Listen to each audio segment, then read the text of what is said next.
किसी भी चीज को समझने के लिए सबसे पहले मन को शांत रखना चाहिए और फिर काम पर ध्यान देना चाहिए, क्योंकि हम मन से ही क्वेश्चन खोज लेते हैं और मन में ही जवाब देकर बैठ जाते हैं। भगवान कृष्ण ने मन को शांत रखने के लिए दो चीजें बताई हैं। भगवत गीता में भगवान श्री कृष्ण कहते हैं, मन का बेचैन होना उसका स्वभाव है। हमारे मन को लगता है कि अगर वह अलग अलग बातों के बारे में सोचता रहेगा तो हमें आने वाली हर मुश्किल और मुसीबत से बचा लेगा, पर ऐसा होता नहीं है। हम अपने जीवन का काफी अधिक समय सोच विचार करके परेशान होने में निकाल देते हैं। भगवान श्री कृष्ण कहते हैं कि मन का यह स्वभाव बदलना मुश्किल जरूर है पर असंभव नहीं। दोस्तों, अब आप एक बात बताओ, क्या आप कौवे को कह सकते हो कि काऊ काऊ की आवाज ना करे, या फिर किसी मेंढक को कह सकते हो कि वो पानी देखते ही ऊंची छलांग ना मारे? हमारे मन का भी कुछ ऐसा ही है। जीवन में कुछ भी होता है, अच्छा या बुरा, हमारा मन उस पर काऊ काऊ करने लगता है। काऊ काऊ से मेरा मतलब है चिंता करना,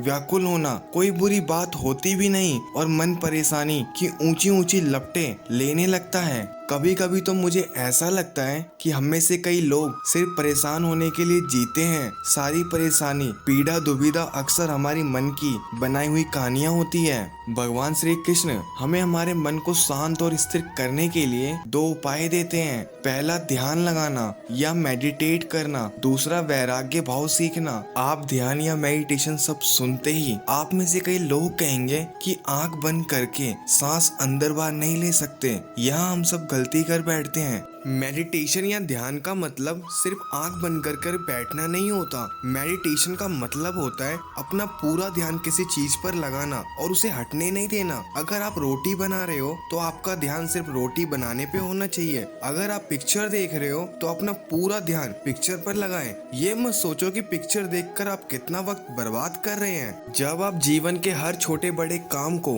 पूरे ध्यान से करते हैं तो आपका जीवन ही एक मेडिटेशन बन जाता है। ऐसे जीवन में शांति, स्थिरता, साहस और सफलता का होना अनिवार्य है।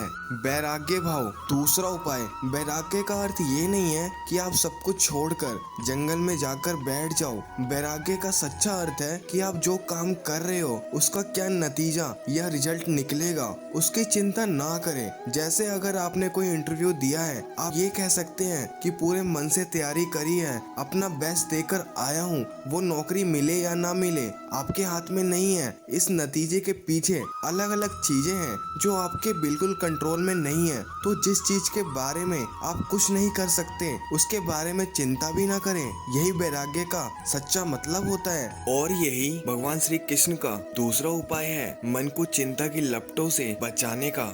दोस्तों, याद रखिए कि आप पूरे के पूरे इंसान हैं, समझदारी, संयम और कुशलता से भरे इंसान। आपका मन जब भी कौवे की तरह अलग अलग बातों पर आपको परेशान करने लगे तब अपने मन को भी प्यार से समझाइए और शांत कर लीजिए। बस अपने ऊपर विश्वास रखिए कि आप कभी अपना बुरा नहीं होने देंगे।